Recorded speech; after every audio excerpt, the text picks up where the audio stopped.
Welcome to Performance Around the Clock, where we explore the latest research on how to keep our body and mind at our peak physical, emotional, and intellectual performance around the clock. I am your host, Professor Satchin Panda at the Salk Institute, La Jolla, California.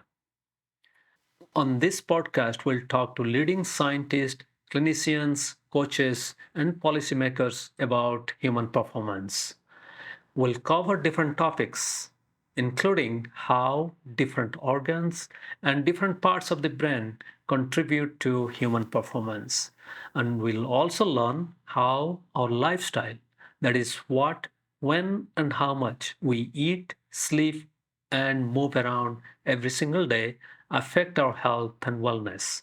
I hope you'll join me in this journey to explore new knowledge and adapt it in our own life to improve our health and wellness throughout our life.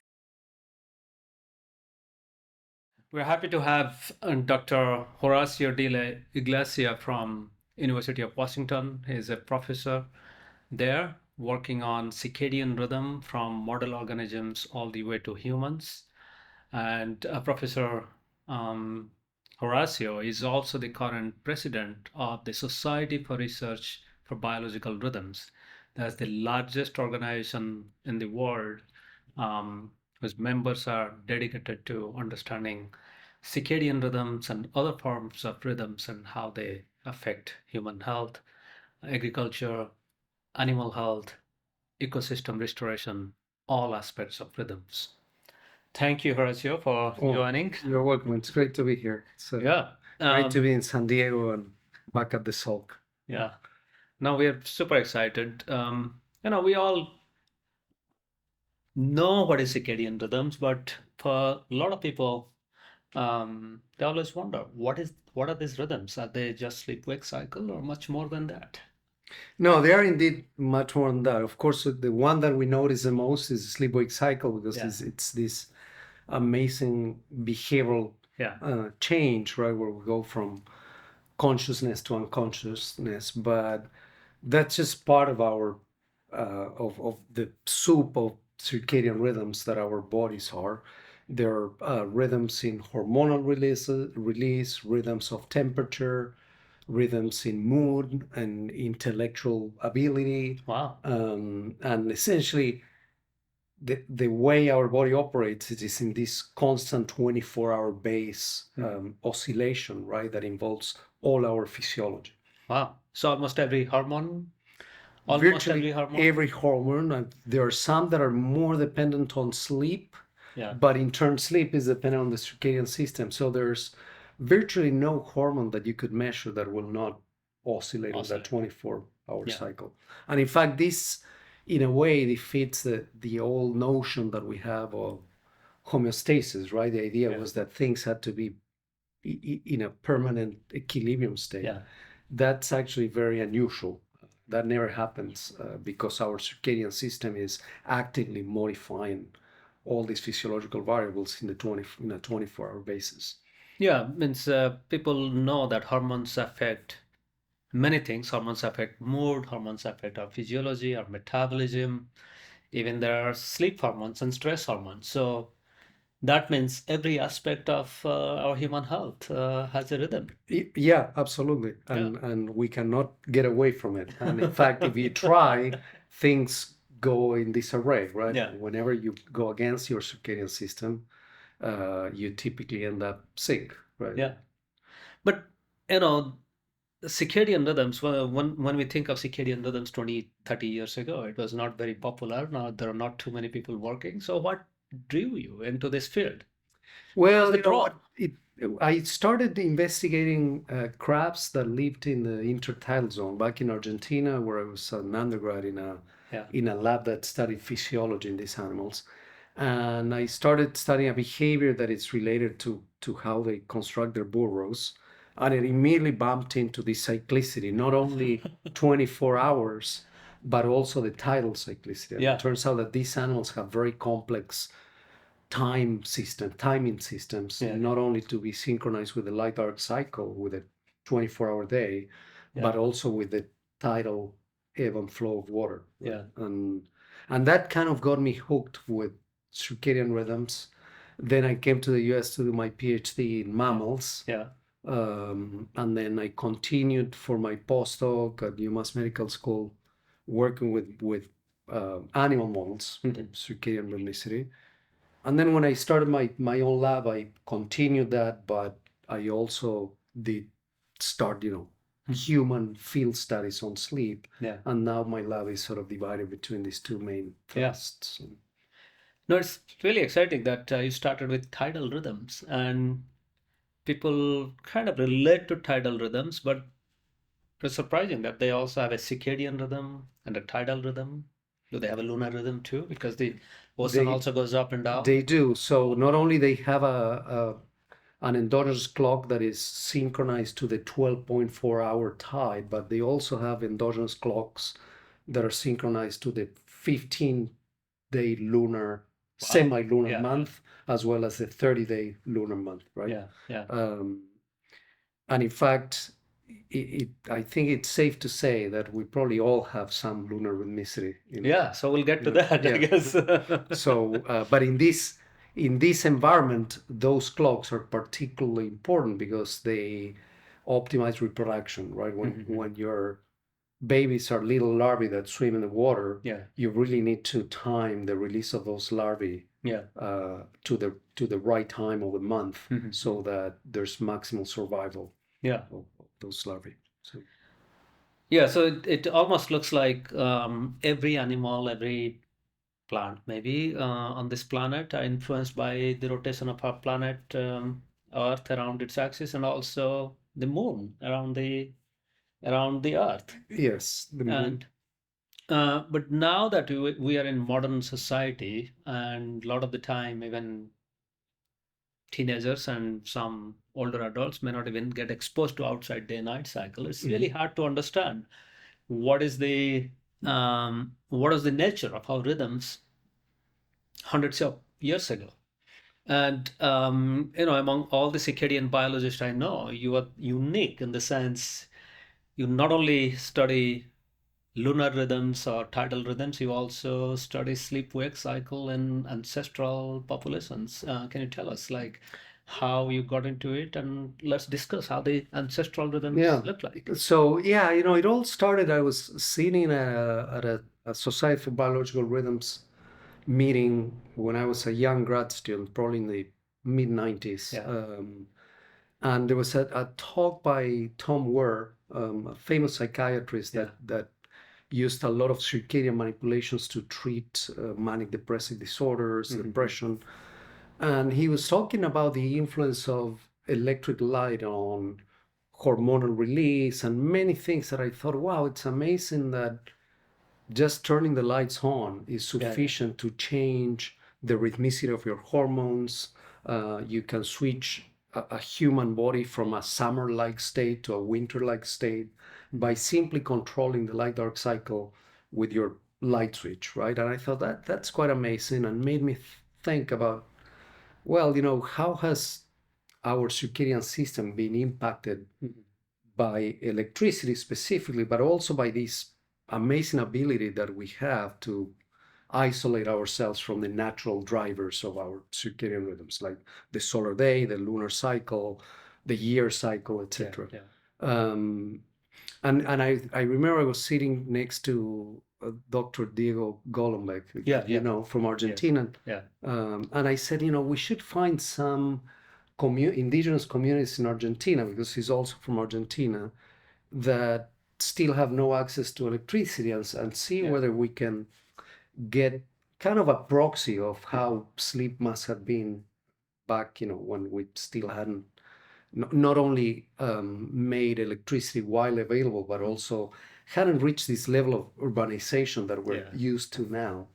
And it took me like maybe about 20 years to find the right.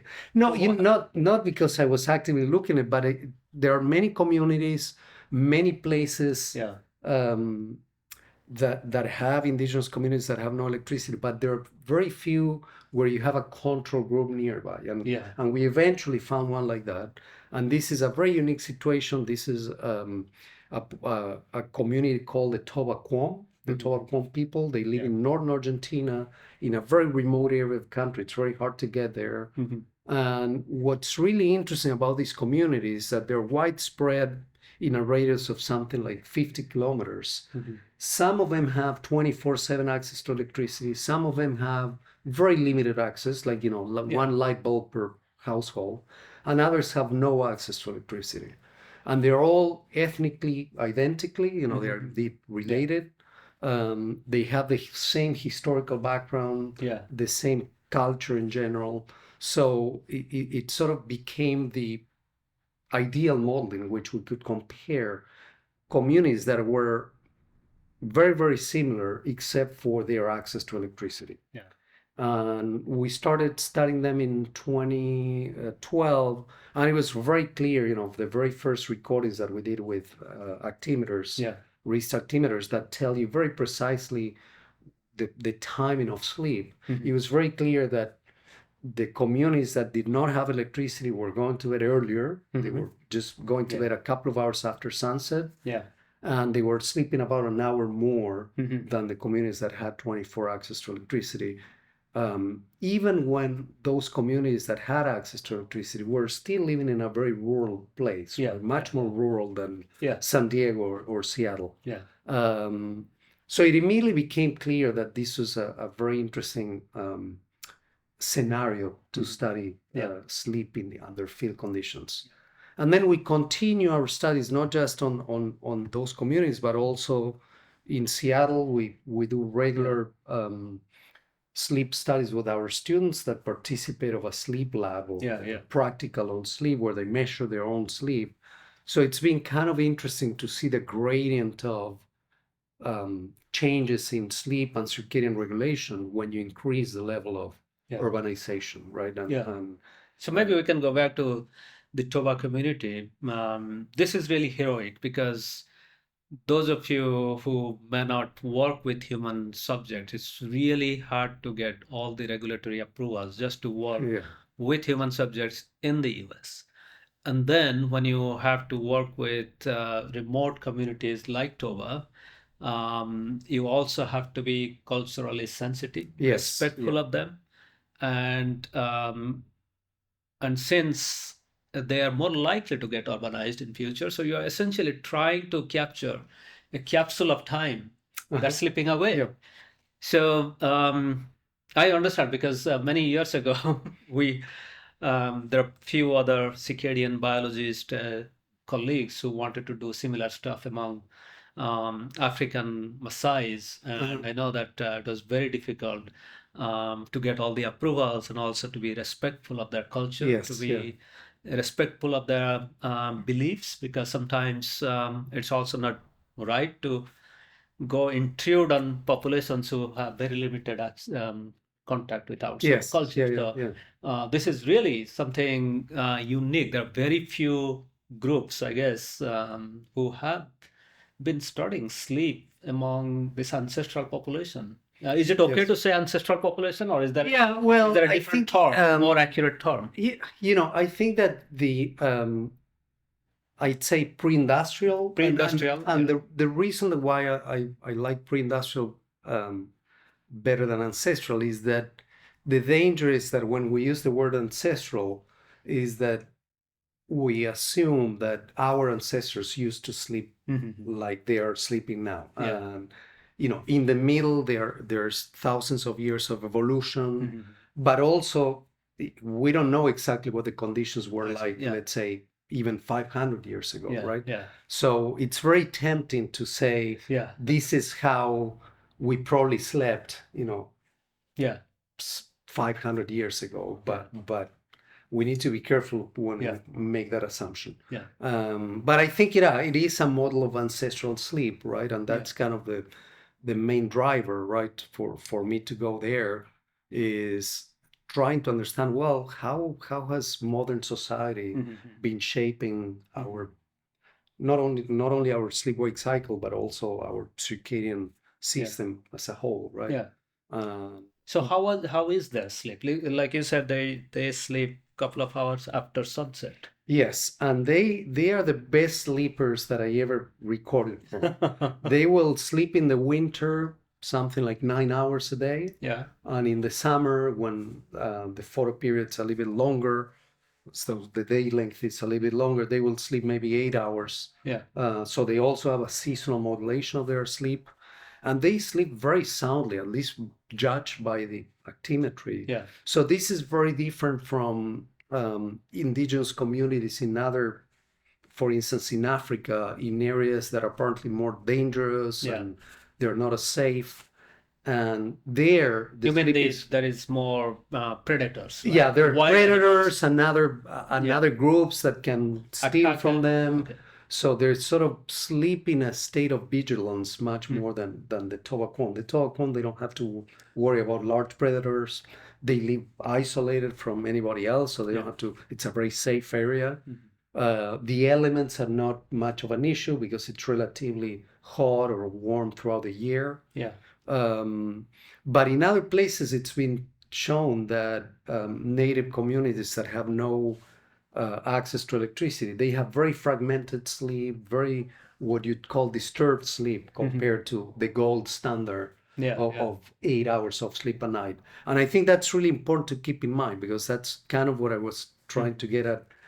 Ancestral sleep. Yeah. Well, ancestral where, ancestral when, was it pre-glaciations or after, right? I mean, there's a lot of factors that probably affected our sleep historically. Yeah. And even evolutionarily, right? We don't know whether when humans migrated out of Africa to Europe, then to Asia, then through the Bering Strait to South America, whether their genetic determination of sleep traits was somehow selected by those factors, right? And that's a fascinating question that we don't have the answer to. So it could be that I'm genetically different in terms of my sleep traits from the native. I have some Native American blood, but in general, it could be that there's a diversity of sleep genetics beyond the plasticity of sleep, right? But it's also interesting that we always think that as soon as the sun goes down, the twilight zone is gone, and then within 30 minutes it's really dark. So what do Tobas do for the 2 hours before they go to sleep? Are they fire? Do they get social gatherings? Yes, they build a fire. They usually don't use other artificial sources of light like flashlights or. So they basically are used to build a fire. They cook by the fire, and usually we have 2 hours of twilight right after Oh, I see. Okay. sunset, right? So you can still operate for a couple of hours, but it's really interesting because when darkness hits, they are all in bed and they are all going to bed at the same time, and they're all waking up at the same time. And in fact, when I go there, I sometimes stay with them. I try not to do that while we're recording because my presence there will change their sleep maybe. And it's really amazing to have this feeling of, okay, I'm going to bed at 9:30 p.m. And then at 6 a.m. you're so ready to be active, right? That you see the first light and you're ready to go. And that's probably how most people slept in places that were not too cold, not too extreme, safe. But it's absolutely dark. Yeah, exactly. It's absolute absolute darkness, and the only source of light being natural daylight, right? Yeah. You're fully synchronized with that. You have no other option. Yeah. Right? And so this is very interesting that when you said Tobas have almost uninterrupted, continuous sleep, whereas in other parts of the world where there is fear of attacks or fear of wild animals, then there is a little bit fragmented sleep. People often ask us, circadian biologists, about biphasic sleep. Yes. What do you? Well, have you ever watched? No, we never seen that in the Tobacco. However, one caveat is that they are at like 26 degrees latitude. So that means that the nights are never too long for them to maybe need biphasic sleep. But the historical records show that biphasic sleep was probably very frequent and particularly if you lived in Northern Europe or even in colonial times in the US, Yeah. in the Northern US, there's a lot of diaries that talk about the two sleeps. Yeah. And if you think about, I'm living now in Seattle where the night in December is 16 hours long. Yeah. It's physiologically impossible to sleep for 16 hours, Yeah. right? Yeah. So you'd have to do something in the middle of the night. And typically, apparently what happened was that you'd go to bed like after sunset, slept for, say, 3-4 hours, then woke up, socialize a little bit, do whatever you could do in the dark, Yeah. and then go to bed again and Yeah. continue sleeping. But we've never seen that. But I think it's because we're very close to the tropics, and Yeah. the change in photo period is not that. No, that's a great point because no one ever brings that up. And it's very interesting to understand that sleep, at least pre-industrial sleep, if we say, that is so much context dependent. Which latitude, northern hemisphere or southern hemisphere, Yes. and then whether there is fear, whether you're feeling safe, and all of Temperature. this temperature. Yeah. One thing that also is interesting is you said there was absolute darkness in most night. But what about, let's go back to your initial observation or comment. What about full moon and new moon? Yeah, that's actually a great question. And in fact, we started wondering about that after, when I go there, the Tobacco love to talk. They love to tell you stories and talk about their mythology. And essentially, one day I remember I was talking to one of them, Miguelito, and he said, oh, a couple of nights ago, it was very hot and there was a full moon and we went swimming with my wife to the river. And I thought, wow, that's interesting. And I kept, poking them about activities during moonlit nights.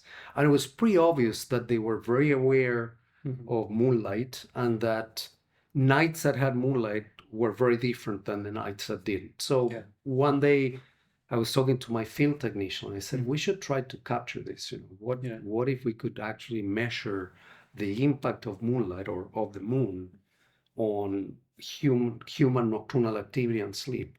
And that's how we started the first study. And it was a very simple study. We basically, before, we'd record for periods of up to 2 weeks of sleep. And we said, let's do, a month or two continuously from the same participants. And then we started analyzing the data.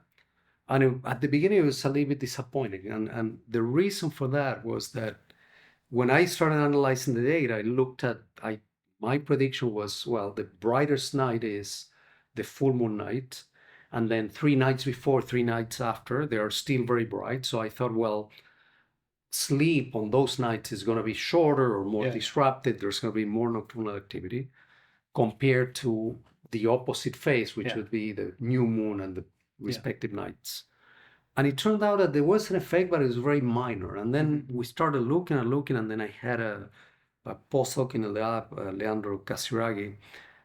I told him, well, do whatever you can with this data. Just look at it in any way. And he basically did an unbiased analysis of the whole lunar month for every single subject. Yeah.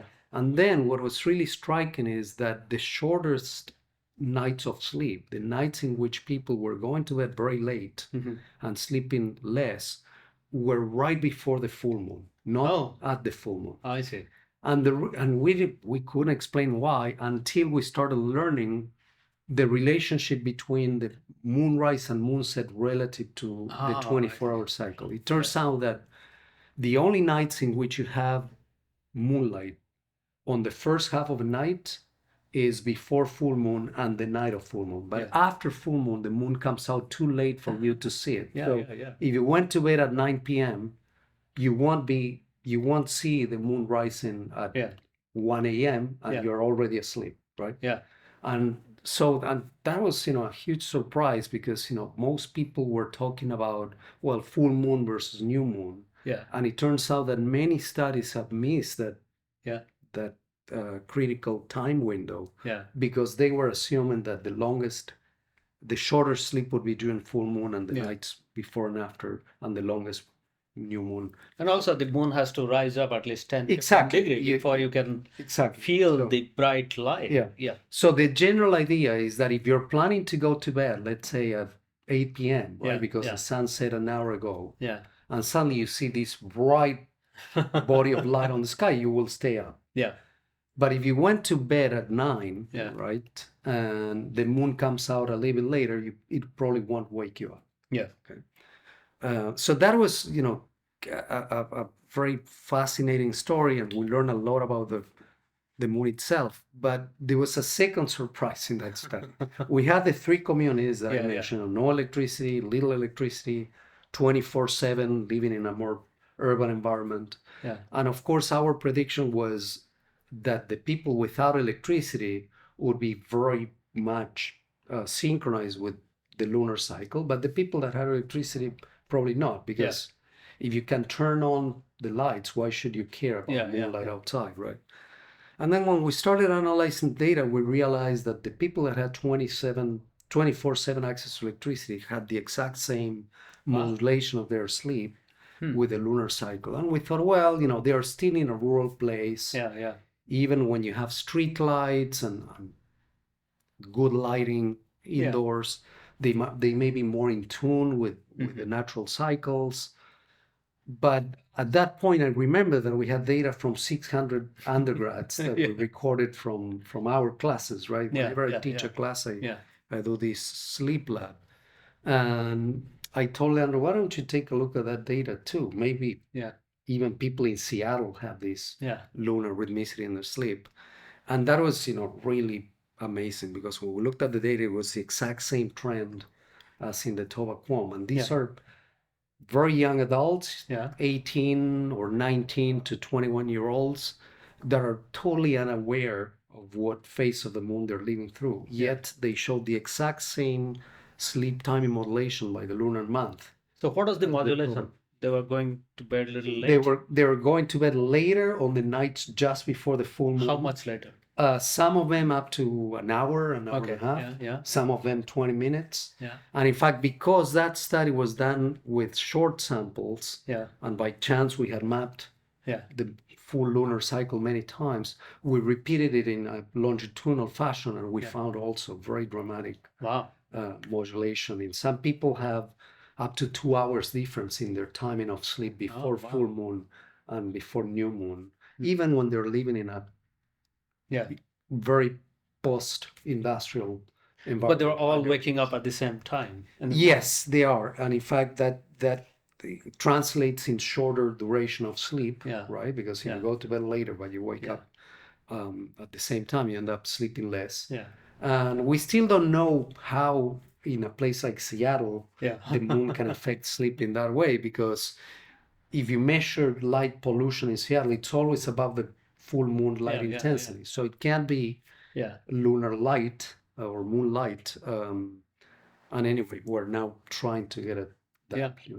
No, this is interesting how you stumbled on it. But is the effect of full moon only on sleep, or have you or anyone else measured any physiology? Or? There's a recent paper that came from the lab of Charlotte Helfrich Foster, and where she showed in retrospective analysis of very long menstrual diaries from women that were extremely meticulous and recorded up to 30 years of their cycles, and she found very reliable evidence that many of the menstrual cycles are synchronized not only with the full moon, mainly with the full moon, but some of them with the new moon as well, which hints to the fact that there may be something else than light from the lunar cycle, maybe gravity or some other physical changes that are associated with the lunar month,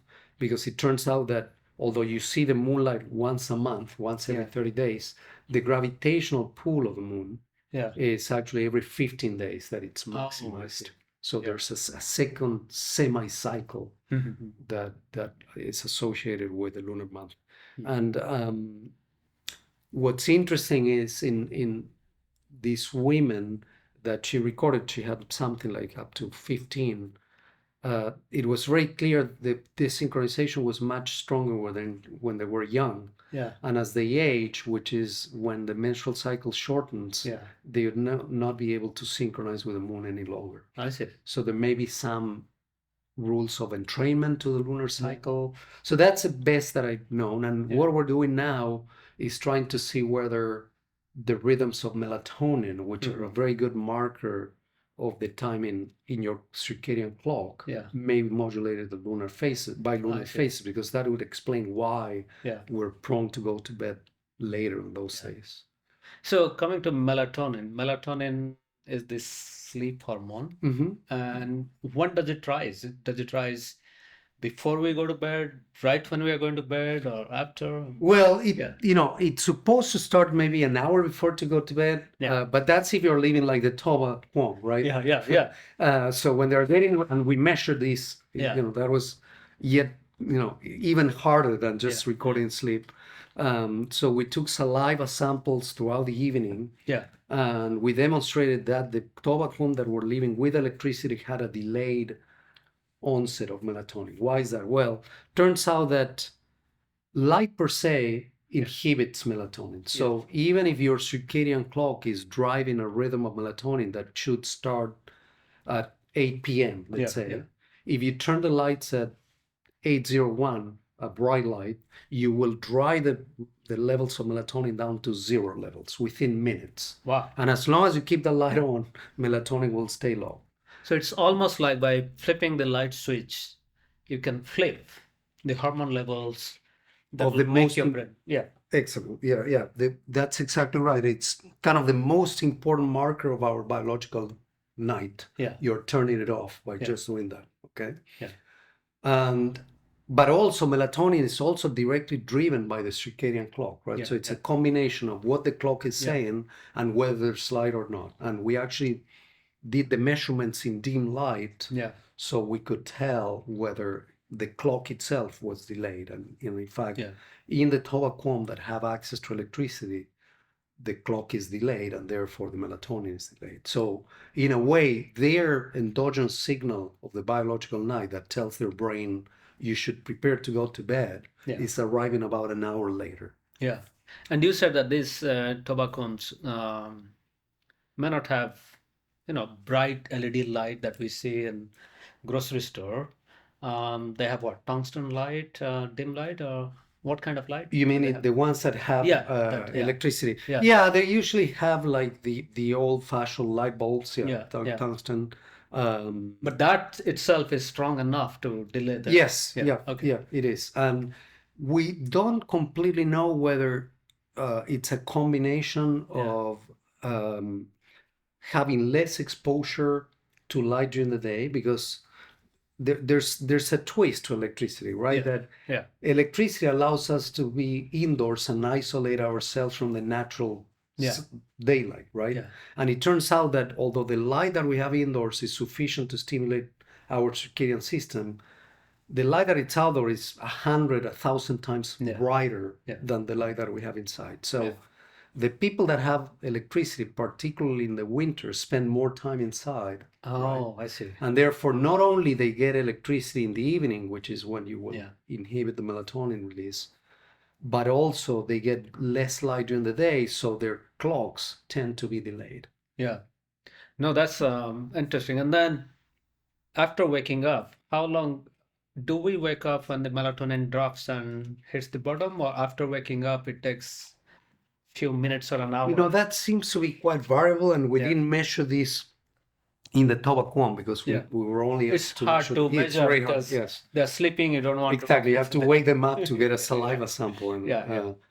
And but has anyone else measured that in? I think people have done that in sleep laboratories where they you're going through your regular life and then you come into a sleep lab and stay there overnight. And actually we will be doing that now in the 2 lunar phases, because the idea is that if the start of the night is delayed, right? But you're still waking at the same time in the morning, that means that somehow your biological night was shortened.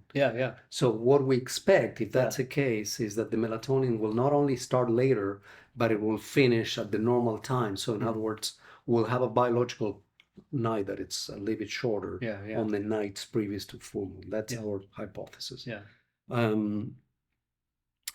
But interestingly, going back to this idea of how we're isolated from the natural daylight, now we have data from our undergraduates showing that indeed in the winter they're shielded a lot from the natural daylight, and their clock is delayed relative to the summer clock, right? And not many people talk about melatonin and how it happens in pre-industrial population, and then what happens when the culturally similar population is exposed to light. And then the nice thing is you're also the same lab, the same device you're using, starting from Tobacco, who have no access to electricity, to Seattle undergrads. But before we come to Seattle undergrad, one thing that you pointed out is Tobaccos who have access to electricity, they spend more time indoor during winter months or during daytime. So what is the lifestyle of people who don't have electricity? What do they do during daytime that's different from? Well, they're unemployed, right? Because this is a very poor area of the country, and there's not many labor sources, and so they basically hang out and talk a lot. Some of them have little farms that they tend to. They have some animals, but they have a very active social life. They're always chatting, and the women are cooking. The men sometimes go hunting and bring something to add to the meal. But overall, it's a very relaxed and relatively inactive, stress-free. Stress-free. But they need to still get their firewood. So they're always doing something. And in fact, we've seen this very clearly. The communities that are living without electricity during the winter, they're much more active than the communities that have electricity. Probably because the communities that have electricity spend a lot of time indoors and not doing much to stay warm. And so there is activity all the time. In the summer and the spring and summer, it's extremely hot. It's one of the hottest areas in South America.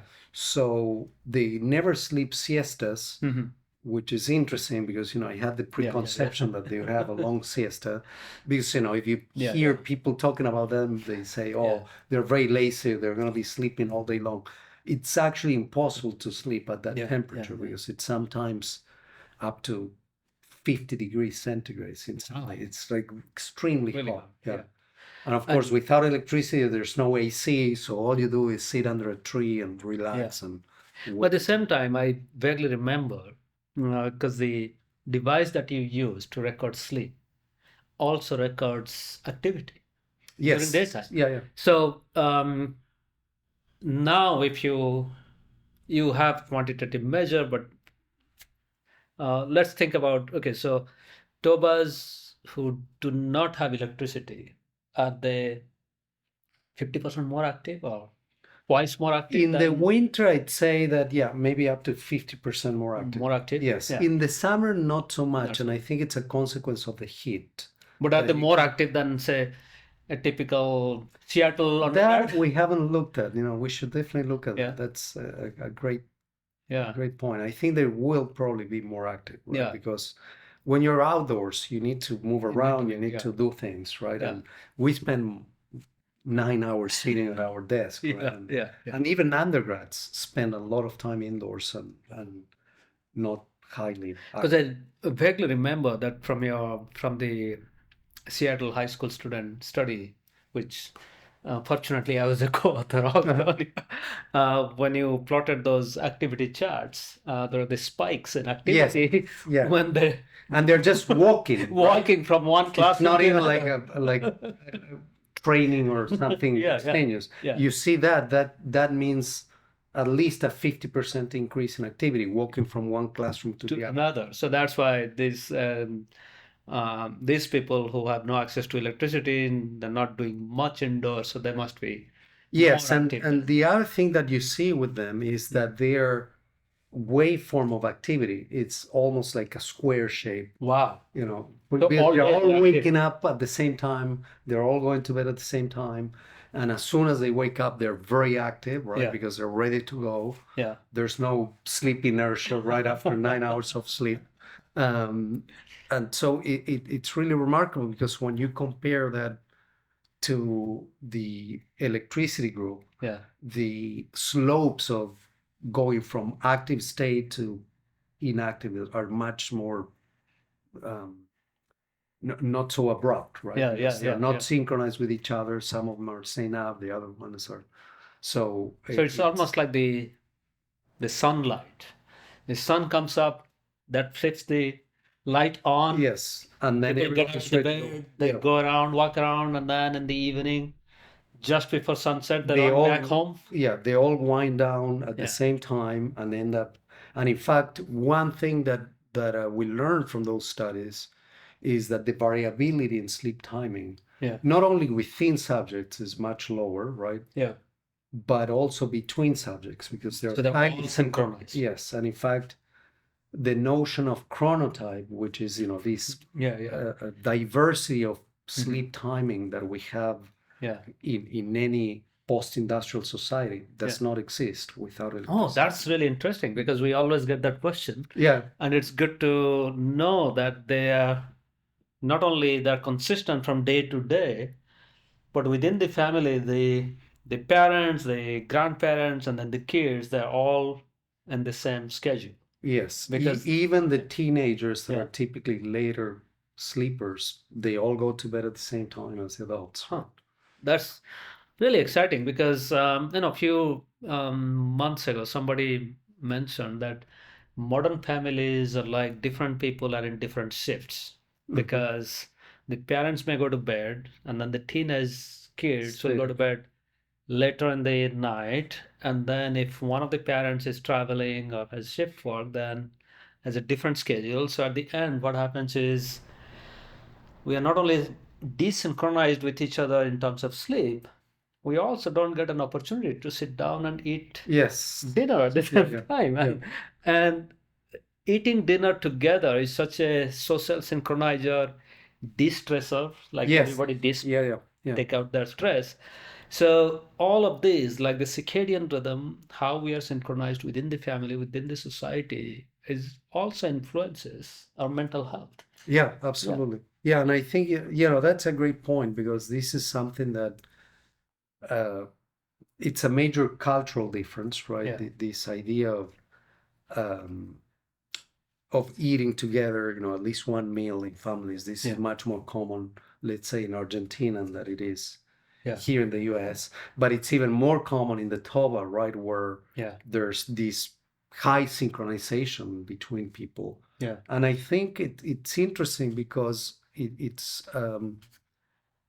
to me it's a real source of well-being, and yeah, yeah, it may have to do with the circadian synchronization, but I think it goes beyond that. yeah, The idea that you have a group that you can communicate with mhm, that are very close to you and yeah, that you have that every day, right, as yeah, part of your yeah, life, right? And yes, so that's definitely the case. yeah, The level of synchronization is very, very high in those communities. yeah. And that's very different to what we see here, right? Yeah, so let's now maybe switch gear because now we know that the pre-industrial Tobas, they were very synchronized with the light dark cycle and even the lunar cycle. Mm-hmm. And they're going to bed maybe a couple of hours after sunset, waking up exactly around dawn. Whole day they're active. They had a communal or maybe family dinner together. Mm-hmm. And now let's fast forward and come to Seattle. And you have recorded using the same devices from hundreds of high school students, college students, and adults. Mm-hmm. So let's begin with the high school students because that had huge impact on many things. And actually, just like you mentioned, by flipping a light switch, we can flip our hormone. and that has led to even human-centric lighting for the first time in human history. The history of light, we're designing light not only for safety, but also for potentially improving human health. Yeah. Hmm.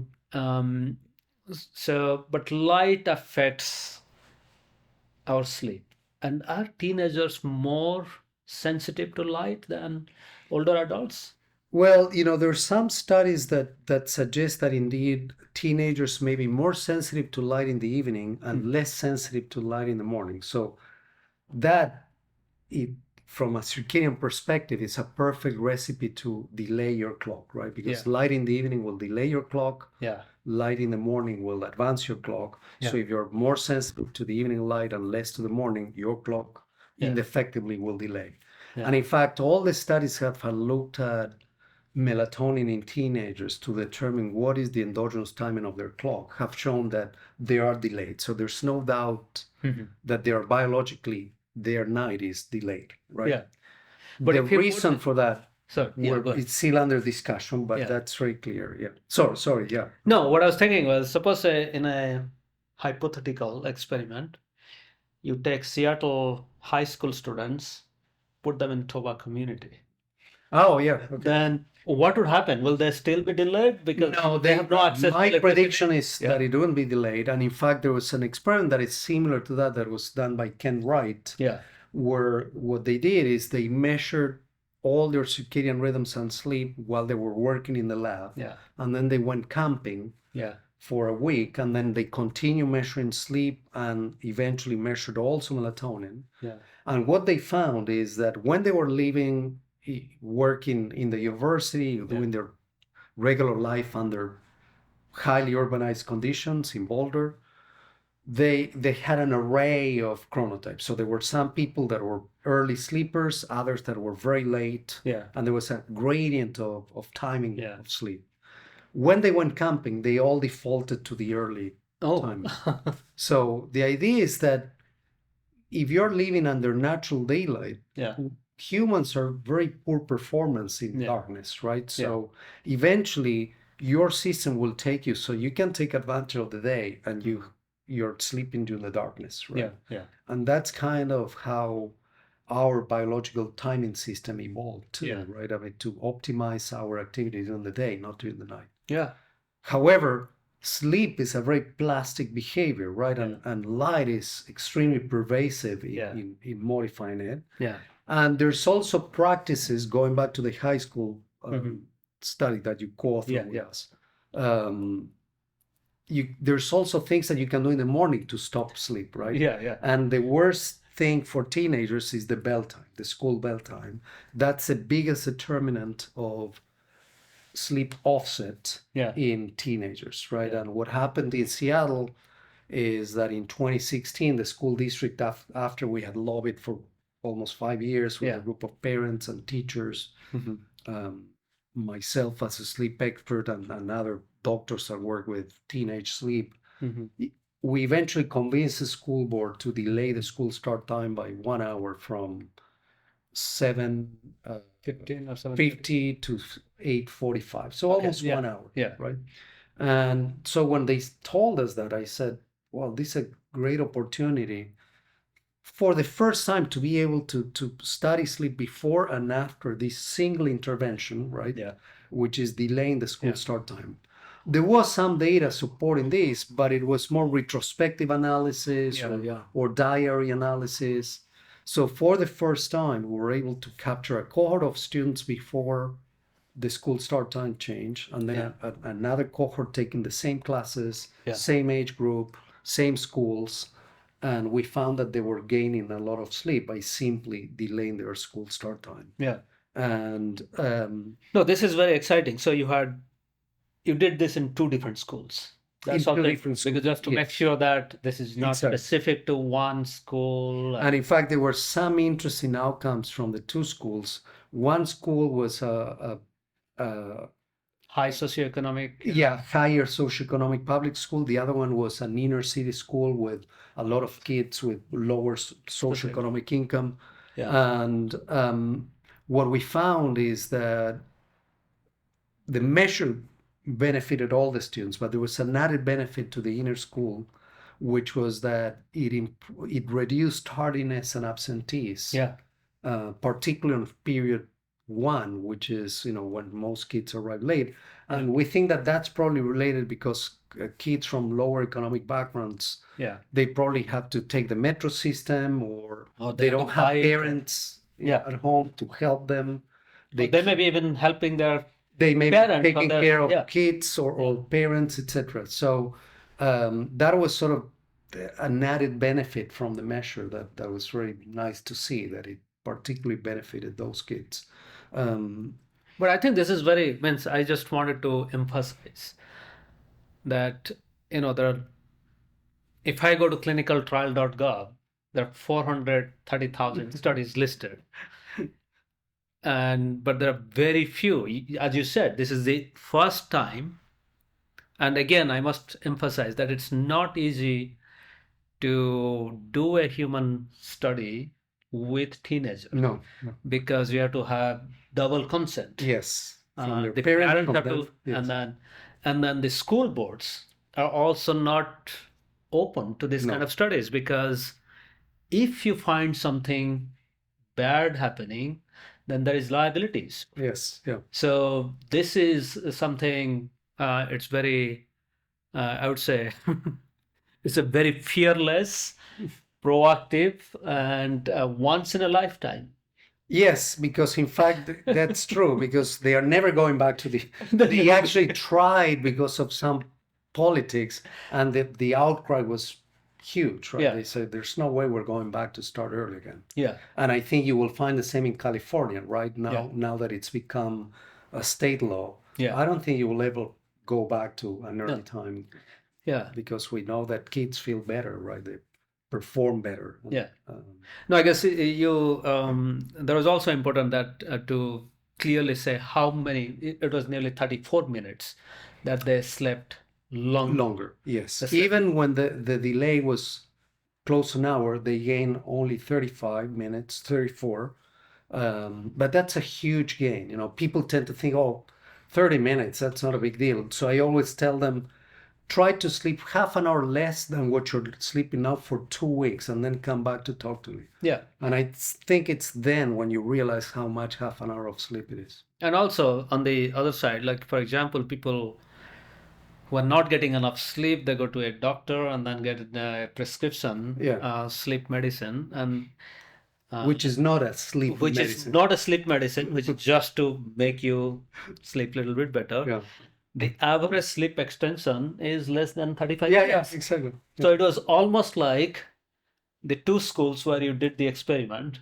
There must be what, 3,000 or 4,000 students combinedly. So it was almost like delaying school start time by an hour was equivalent to putting all these kids on sleep medicine for an entire year, which no parent would like to do. Yeah. And that might actually have a lot of adverse side effect, bad effect. Yeah. Whereas this is a case where the circadian science influenced or kind of advocated for this experiment, and that led to a change in public policy, and that public policy's impact is way much more than any medicine. Yeah, and the cost is much less, because it turned out that initially there were a lot of stakeholders that said, this is going to be too expensive, it's going to affect this and that. And in fact, the Seattle School District did a great job. They set out a task force, and they had meetings. We had weekly meetings with every single stakeholder, and asked them, what would happen if we delay the school start time by 1 hour? Yeah. This was, school buses, metro transport, daycares, food, food services. Food services. I mean, every single stakeholder. And the only ones that complained bitterly were the sport coaches. And the reason is that in Seattle in the winter, if they need to start the training too late, they run out of light in the evening. But in any case, it turned out that the cost was small. And when you put it as a denominator of a benefit, Yeah. it's negligible. No, I guess this is very important because these are the things that are never in a manuscript or in the supplemental data. exactly. No, even I had no idea that you had this weekly meetings with stakeholders. And I can imagine the stress you must have gone through because a lot of the stakeholders, just like, for me, if you dial back my life, say 30 years ago when I was not familiar with what was circadian rhythm, I needed that education. Yeah. So that yeah, means yeah. you are also educating all the stakeholders, and then telling them that what it entails, and you have to convince them. It's Yeah. way much And in more fact, than- it's interesting what you said that, even when all circadian experts recommended this, that the reluctance to do the change was Yeah. very big. And in fact, even myself as a circadian expert, I was scared of the outcome of the study, right? Yeah, Because yeah. I thought, what if it doesn't turn out that they can't Exactly. sleep, right? Yeah. Or if it's worse than before, right? Yeah. What are you going to tell people that Yeah. we were lying to them, but it turned out to be exactly as we had predicted, right? Yeah. And one more thing you pointed out, the tardiness in the first period, because for these kids who are stressed because either they had work at home or they're taking the public transport, sometimes it's not in their control. They come to school and in the first period they get their Yeah. tardy sleep. That damages their self-confidence.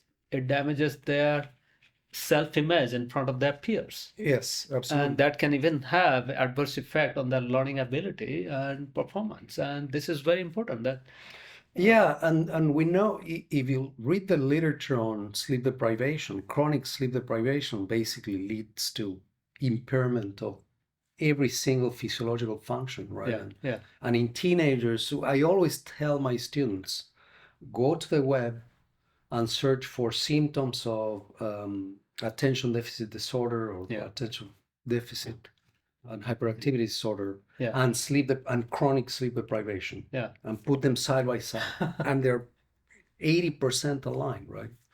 And I think many of these kids that are being diagnosed with ADHD or they are just chronically sleep deprived, right? Yeah. So then how much of sleep should a teenager get? That's a great question, and I have an answer. Yeah. So it turns out that this has been measured by people like Mary Carskaron, that Yeah. they isolate teenagers in a sleep lab, they allow them to sleep all they want.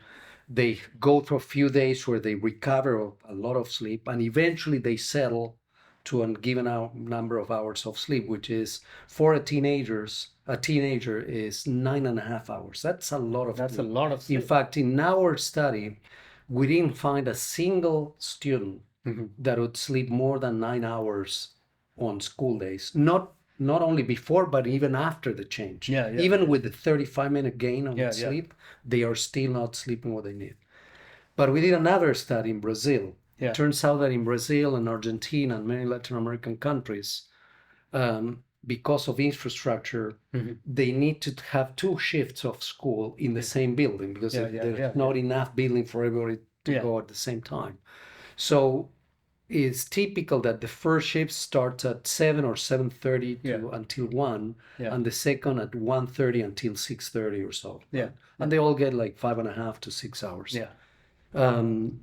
So we compared the kids going to the 2 shifts in the same school in Sao Paulo.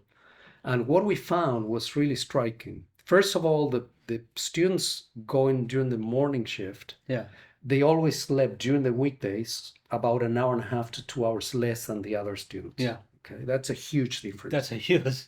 On the weekends, they all slept the same. Yeah. Okay. However, that meant that the morning school students were recovering sleep, and in fact, they were going to bed. They were going to bed about the same time as the kids in the afternoon school, but they were waking up much later. The kids in the afternoon shift, every single day of the week, they slept 9 hours. Wow. And on the weekends, they also slept 9 hours, which is the very first time I ever saw a teenager not recovering sleep on the weekend. Yeah. And this is really interesting because this is telling you, one fear with teenagers, right, that you will hear many people say, oh, teenagers are lazy. If you let them sleep too late, they will sleep 12 hours. You can't physiologically sleep 12 hours. And this study really showed that even if you let them start school at 1 p.m., they will wake up spontaneously at 8:30, 9, Yeah. and they will never sleep more than 9 hours. Yeah. So this brings up another issue, that is, you have done quite a few studies now on high school students and teenagers. You are also familiar with the literature on what other people have done in the US, also in Europe and other countries, just like you mentioned. In your assessment, of course, it's a very general assumption. I'll ask you, what do you think? What percentage of US teenagers are getting the amount of sleep they need? Is it 50%?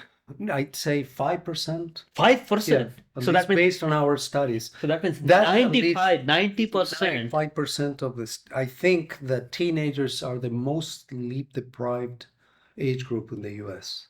So this is really profound statement that the teenagers are the most sleep deprived population in the US. Particularly high schoolers, right? Because when they go to college, they get a little bit of relaxation. Yeah. In our university, there's no class that starts before 8:30. Yeah. Rarely, right? Because usually they start at 9:30. Yeah. And they're living on campus or very close by. So typically they don't have long commutes. So they actually, when they start college, even with all the partying and everything, they're sleeping better than in high school. But so this brings up another issue that you mentioned, that the signs of sleep deprivation, what is the outcome of sleep deprivation, overlaps with ADHD, depression and anxiety, and burnout, for example. And once in a while in news cycle, we always hear that nearly 50% of high school kids in the US have one of these three. Yeah. So it's kind of interesting to see, we know sleep deprivation causes this, and now we hear ADHD and burnout, anxiety, and depression are so prevalent. Yeah. And suicidal thought, and delaying high school start time is one aspect. But at the same time, over the last few years during the pandemic, this is very what I hear from other students, and also I have a teenage daughter. What we have seen is when everything went digital, then the deadline for submitting your homework became midnight. Yes. Yeah.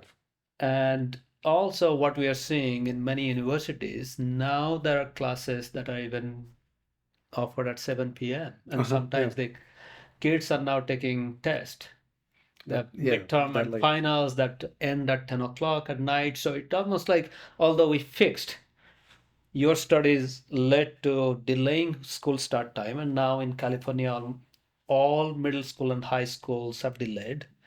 But at the same time, very sort of silently, quietly, this other public policy is kind of forcing students to stay awake, because students would always want that last minute to do their homework. Yes, what do you think of that? That's I think that's a great point. And just to be clear, delaying school start times alone will not solve the problem of teenage sleep. It will improve it, certainly. I mean, I think there's no doubt about that. But there's also a huge need for education, not only of students, but also parents and teachers on what we do in the evening, right? And this is what you're saying, right? We're moving a lot of the activities from the morning to the evening. That won't help, right? Yeah. Particularly if those activities involve looking at a screen that is emitting light and stimulating your circadian system, inhibiting your sleep, inhibiting your melatonin. That's not going to help. And I think we need to be very clear with that message, because I think sometimes the danger is that people will think, oh, all we need to do is delay school start times and that will take care of it. I don't think that's the case. And in fact, going back to the deadline I never put deadlines after 10 p.m. in my classes, because I know that if you put a deadline in the morning, they will stay up all night doing the homework. And if you put it at midnight, why? I mean, if you put it at 10, they will finish it at 10, right? Yeah, yeah. And then at least they can think about Yeah. something else and go Or at to least bed relax and go more to. prepared. Yeah, exactly. So I think that's a huge topic, and it's a huge topic that has become worse and worse with Yeah. social media, and everything that we do involves a screen, right? And we Yeah. know that screens are stimulating your circadian system very effectively. Yeah. So I guess this is where again we can now talk a little bit about the evening. Um, and you brought up screen, and now in many cell phone, even my cell phone has night light or night Yes, shift, yeah. and now many people actually may not know that they have night light night shift. So that's the very simple thing. Can you tell a little bit about what everybody can do about their screen? Yeah, well, you're kind of one of the ones responsible for these night filters, because we know that blue light, Yeah. right, is very effective in stimulating the circadian system, and you know this better than I do because you discovered that you're among the people that discovered these melanopsin neurons that are Yeah. talking directly to our circadian system, and they're very sensitive to blue light.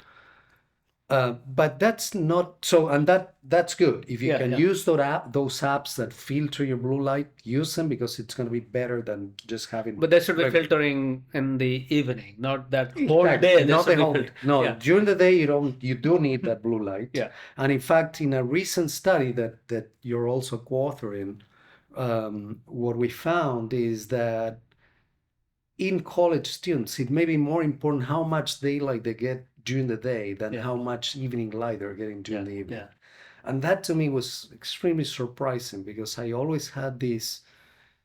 We are, in a way, as circadian biologists, trained to tell people, watch out with the light in the evening, watch out with the light in the evening, Yeah. watch out with blue light in the evening. And we're never telling people, get out in the middle of the day, get exposed to the daylight. Yeah. And most of us spend up to 9 hours indoors Yeah. with light intensities that are at least 1,000 times less intense than what you can, even in an overcast day in Seattle. Yeah. In the winter, if you go out, the intensity of light will be at least 1,000 times higher than it is in your office. Yeah. So we're not sending that message. And I think that's extremely important to tell people that we can still use the daylight to our advantage. Yeah. We're still synchronizing to the sunlight.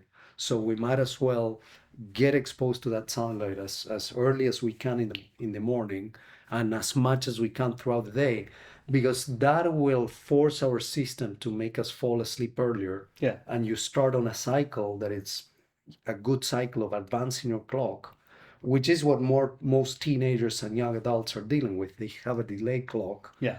That ends up shortening their sleep because they go to bed later, but their social clock still demands that they are up at 7 a.m. Yeah. And the idea is that if we can combine the reduction of evening light and reduction particularly of blue light in the evening with a lot of daylight exposure, Yeah. that'll be a perfect recipe to Yeah. to create a circadian health in some. But the daylight also uplifts our mood and reduces Yes. depression. So Yeah. it's almost like a antidepressant. Yeah, daylight has a lot of positive effects, some of which we don't know how, Yeah. some pathways we know, some, but yeah, that we all know that daylight, and this goes back to my point that I made. We have evolved to be diurnal. We're not Yeah. night creatures, right? We're not mice or flying squirrels. Yeah. And that means that we will operate much better if we are exposed to the daylight and we try to operate in synchrony with that day. Let's talk a little bit about any new study. So we talked about teenagers, high school students, and college students, and I also remember that in our study, maybe in the same high school study, what we found was no high school student was going to bed before midnight. Yeah. During school days. Yes, Yeah. in school days. So that's almost so there is no way if they're going to bed after midnight, they can ever get 9 hours No. of sleep. And in fact, that's a remarkable thing that I can't stop thinking about when I compare the Tobaquam to modern society sleep, right? That we are going to bed now in a place like Seattle in the winter about 8 hours after sunset, right? Yeah. Which it is unthinkable if you're living in a place without electricity, Yeah, right? yeah. We'd never go to bed at that time. 8 And in hours fact, after sunset. yeah, exactly. And if you think about it, yeah, because sometimes sunset is 4 o'clock. 4 o'clock Yeah. or let's say close to 5, but the young adults that are going to college are not going to bed until 12:30 or 1, right? Yeah, yeah. And it to me that's really remarkable because what the other thing that we're doing in our post-industrial societies is that we're still asking people to be in tune with sunrise, right? Yeah. So although we have delayed 8 hours Yeah. or 6 hours at our sleep onset, we are demanding that people still wake up with sunrise. Yeah. Because we sort of are that way, right? Yeah. And this for a teenager is like asking an adult to wake up at 3 or 4 a.m. to go Yeah. to work, right? Yeah. And we just don't realize that. Yeah. And actually, there are studies. I think Steve Brown did that study where, in laboratory animals, of course, because you cannot intentionally, he exposed young mice to a lot of light when they were still developing their brain, Uh-huh. and they had this epigenetic change in their DNA, Yes. so it lasted for the rest of their life. Their Yeah, sleep it's was amazing. disrupted. Yeah, and this is something that we're doing on a daily basis to our system, and I guess we are surviving, but I think we can do better Yeah. than that. I mean, if you look at from teenage onwards, as we discussed, teenagers are more prone to depression, anxiety. They have this, the emotional and intellectual health is compromised. Yeah. And we also know that when people, particularly teenagers, sleep less, they may be eating at the wrong time. And that may explain some of my, um, pediatric endocrinologists and pediatricians. They report that teenagers are having more and more incidences of IBS, irritable bowel syndrome. It's not IBD, but IBS, where they don't have a healthy gut. Yeah. And when you don't have a healthy gut, as we're learning more and more, gut and brain are well very connected. yes. So this can be a future. It means this sleep deprivation that is going on will have a lifelong impact on their health. Yeah. So this should be dealt more seriously then. Yeah, and what in we are fact, doing right now. the IBS in turn makes your sleep worse, so it's a vicious Yeah. circle and, Yeah, and yeah. a long-term vicious circle. Yeah. Very interesting. I didn't know that. Yeah. And so now we are all talking about people who have access to a bed. What about homeless people? They're always exposed to a lot of light and they may not. Yeah, that's a opportunity to great sleep. question. And in fact, we started a study maybe a couple of years ago measuring sleep in the homeless Yeah. a population in Seattle. Yeah. And we started with a young adult shelter, an overnight shelter, and we saw strikingly disrupted sleep in many of them. And it turns out that overnight shelters are not the best place to sleep if you're experiencing homelessness. There are other settlements that the city of Seattle has tried. And now we started another study. We just ended a 1 month long recording period in 3 communities. One community is what we call tent city, and these are tents that are settled in parks or parking lots, areas of the city where the city says, okay, we'll have this tent city for a few months here until we move it somewhere else. And then we also looked at another type of settlement that it's called tiny houses, which are essentially houses that are very small, that are inside an enclosed area, and essentially they have a good roof, but they only have a bed and electricity, and then they have a common kitchen, bathroom, Um, and then there's third type is a shelter, but a 24-hour shelter where people can live in there and they have a room that they share with another person.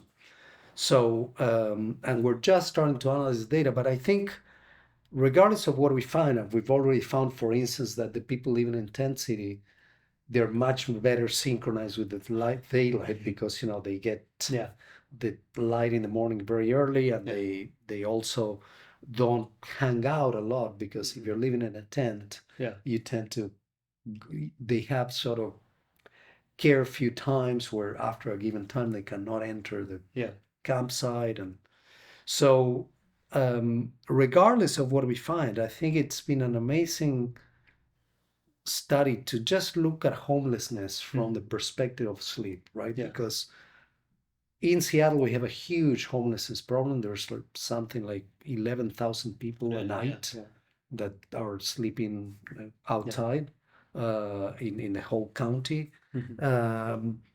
And when you talk to people experiencing homelessness, sleep is at the top of their list of the concerns that we have, right? More than food, more than anything else, because finding a safe place to sleep, a dry place to sleep if you live in Seattle, a warm place to sleep, a stable place to sleep where you can keep your belongings. Um, it's huge. And when you start talking about them with them about sleep, they have a lot of insight, and they can they're fully aware of how important sleep is.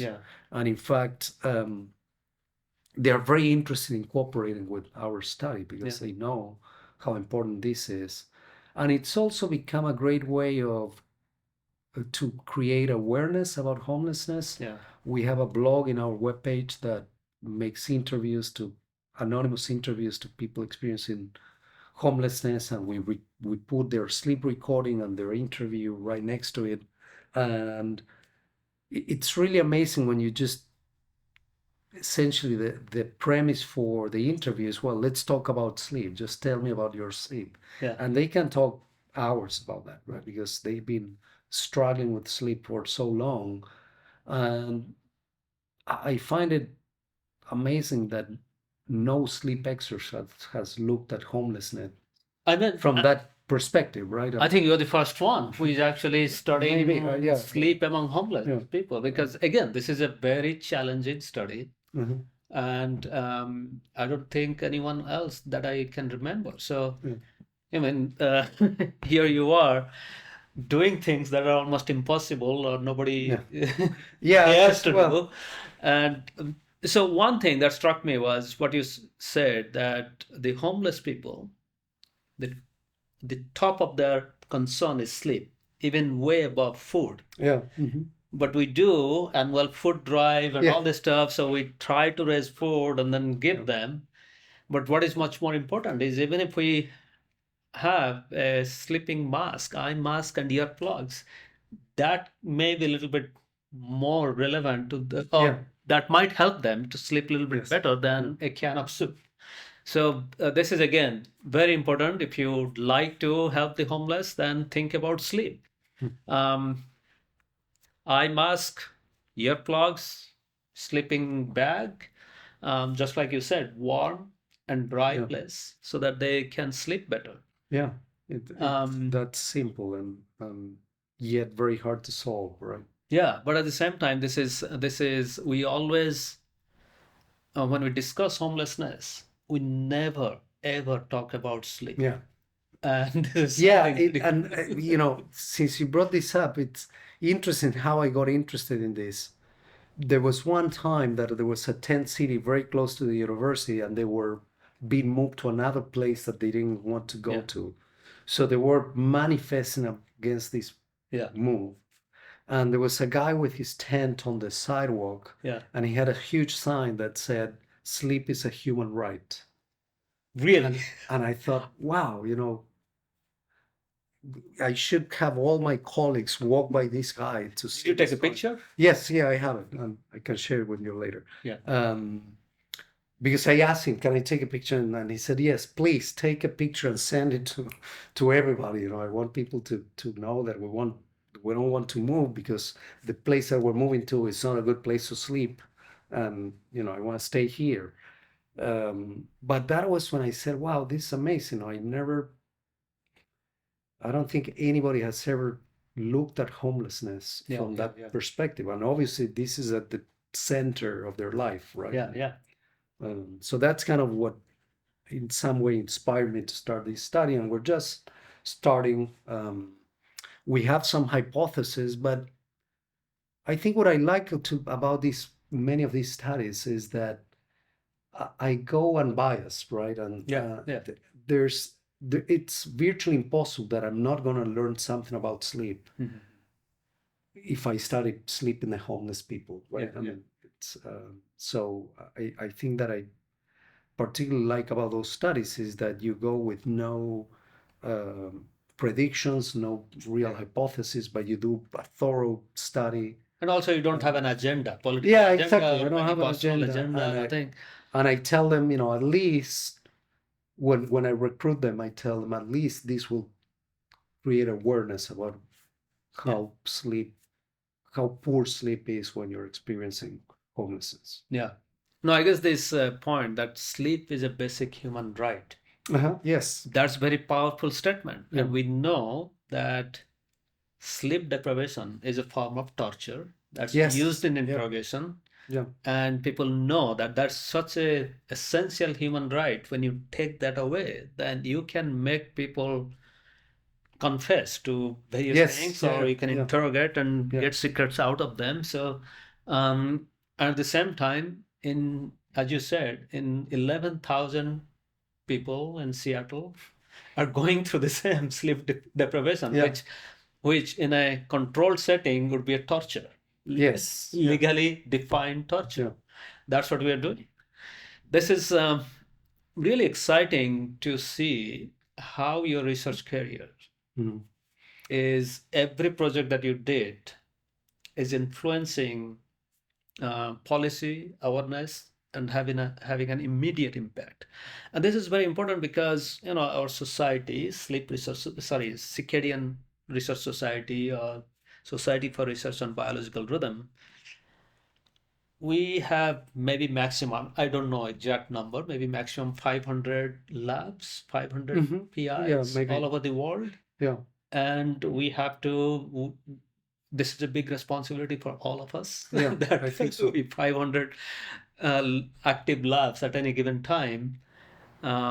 We have to research on circadian rhythms in plants, microbes, all the way to humans. And the fulfilling thought is whatever we do, it has an immediate impact. So this is very important for undergrads and PhD students who are looking for projects. Because when I look at even my career and then people coming through my lab, that's what they get attracted to. That sleep and circadian rhythm is a research field where there are a lot to be learned. For example, we still don't know why we sleep. Yeah. What happens to our brain when we sleep? We know that it's important, but we still don't know how important. And you can do public policy and other stuff. So, can you enlighten us a little bit about your role in SRBR and how do you see the society? Well, I think you in a way you nailed it. I think that we have a major responsibility, not only on doing research that impacts everybody, right? And that I don't mean researching humans, right? But always keep in mind, right, that your research could lead to changes in policy, to impacts, to and for instance, your research in restricted feeding intervals, it's a great example of that. It's basic research that has led to a lot of changes on how people are eating, right? But also, I think we have a major responsibility in educating people, not just educating regular people, but particularly the medical field. And one thing that I like to use the power of the society for is to educate clinicians on circadian medicine, right? And the fact that usually circadian health is confounded with sleep health, and of course there are intimately intertwined, but there's much more to sleep than sleep per se that relates to the circadian system. And for instance, one thing that I was talking about with Ben Smart, who's a professor here at UCSD, on the power about the power of long time measurements in medical diagnostics, right? The idea that, we started up talking about this idea that the idea of stability in the human body is ridiculous, right? By now, what Cannon proposed decades ago doesn't make any sense. There's nothing like a stable value in our body. But we're still diagnosing people by taking a single blood sample, right? I mean, it doesn't make any sense, right?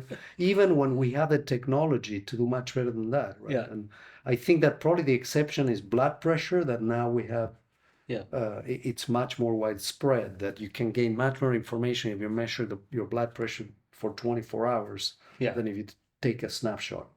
So that's one aspect. The other aspect, of course, is that I think we need to educate clinicians on is what is a healthy circadian environment, right?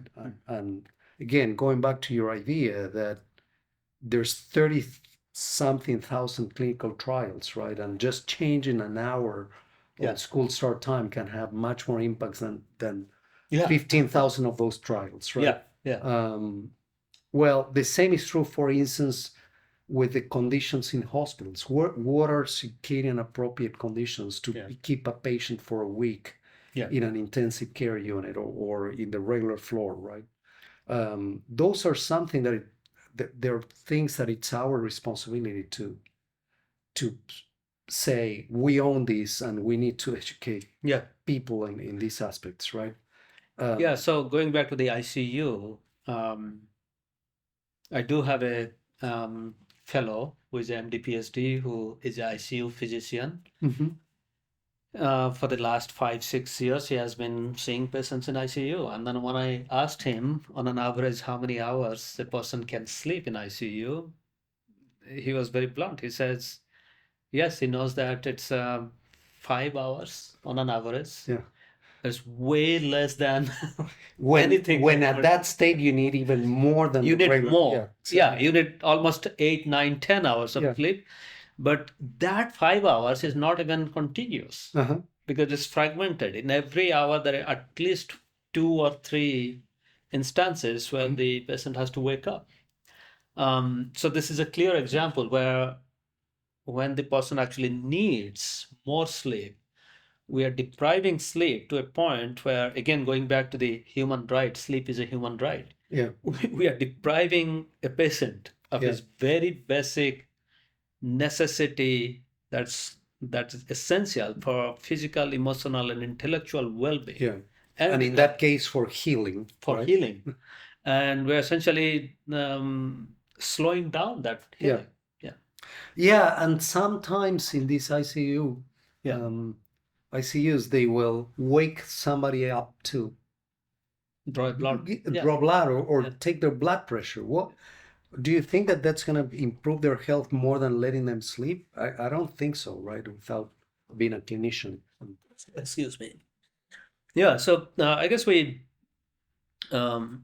brought up this continuous measurement, and this is very exciting because I think the continuous measurements and result interpretation is the one that will bring the concept of circadian rhythm to everybody, because now there are billions of people who have this smartphone, and then a lot of people now even the smartphone operating system itself, or very basic stuff, is sleep recording.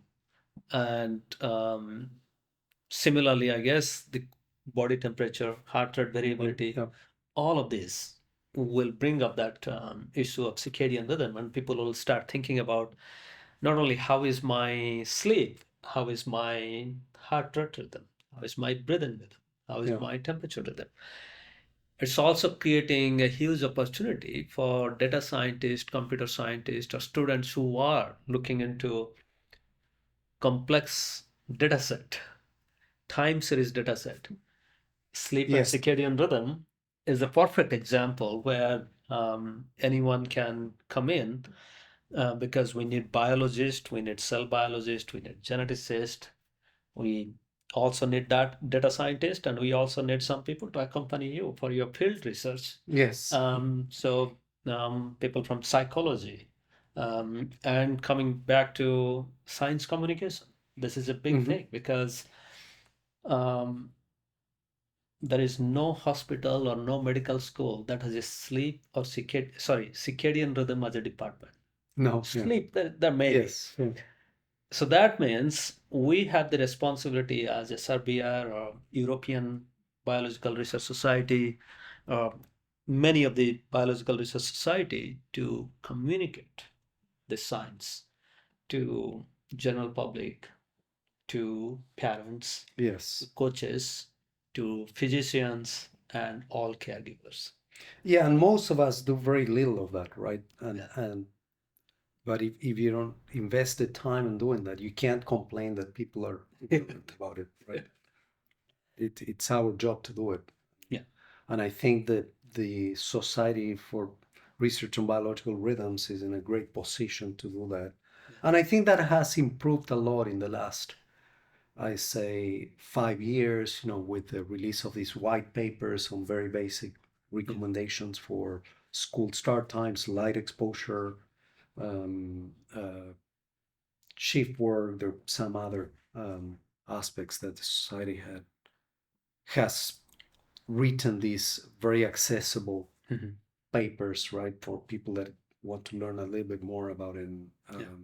I think it's really important to continue those kind of activities. So that that's something that I like to focus on, and there are several fronts in which we need to improve in um, the spread of information. One is the medical community, the other one is the high school and school start time. Yeah. And I think in general, the whole idea that the circadian system is the target of the input to a multiplicity of Yeah. timers, right? Not just light Yeah. and dark, but foods, social activity, Stress. work, stress, Yeah. the school bell time, and Yeah. et cetera, right? And I think that's to me the challenge for these two coming Yeah. years at least. Let's see Yeah. what we can do. Yeah. With that, I guess we'll stop here. Thank you again, Okay.